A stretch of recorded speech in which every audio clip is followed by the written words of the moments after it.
Come on everybody, നമുക്ക് ഇന്ന് 2 മിനിറ്റിനുള്ളിൽ ബീഫ് അച്ചാർ ഉണ്ടാക്കിയാലോ? ഈ കുളിക്കുന്നതാണ് നല്ല ഉപ്പിലിട്ട കാന്താരി മുളക്. ഇനി നമുക്ക് ബീഫ് എടുക്കാം. ബീഫ് നല്ലോണം കഴുകി വൃത്തിയാക്കി കുനുകുനയായിട്ട് വെട്ടാം. അതിനുശേഷം നമുക്ക് കുക്കറിലോട്ട് ഈ കട്ട് ചെയ്ത ബീഫ് അങ്ങോട്ട് ഇടാം. മുളക് പൊടി, മഞ്ഞൾപ്പൊടി, ഉപ്പിട്ട് യോജിപ്പിക്കുക. ഇനി നമുക്കൊരു 8 വിസിൽ അങ്ങോട്ട് അടുപ്പിക്കാം. അതിനുശേഷം നമുക്കൊരു പാൻ എടുത്തിട്ട് എണ്ണ ഒഴിച്ച് എണ്ണ ചൂടായി വരുമ്പോഴേക്കും നമുക്ക് ബീഫ് ഇടാം.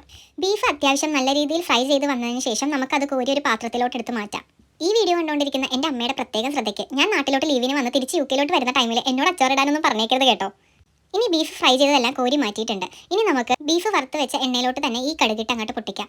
അതിനുശേഷം കറിവേപ്പില, ഇഞ്ചി, വെളുത്തുള്ളി, കാന്താരി മുളക്, കൂടെ ഉപ്പ്, കാശ്മീരി മുളക് പൊടി, മഞ്ഞൾപ്പൊടി, സാധാ മുളക് പൊടി എല്ലാം കൂടെ ഇട്ട്, കൂടെ ഒരു കായപ്പൊടിയും ആവശ്യത്തിനിട്ട് നമുക്ക് വറുത്ത് വെച്ചിരിക്കുന്ന ബീഫും കൂടിയിട്ട് നന്നായിട്ട് യോജിപ്പിക്കുക.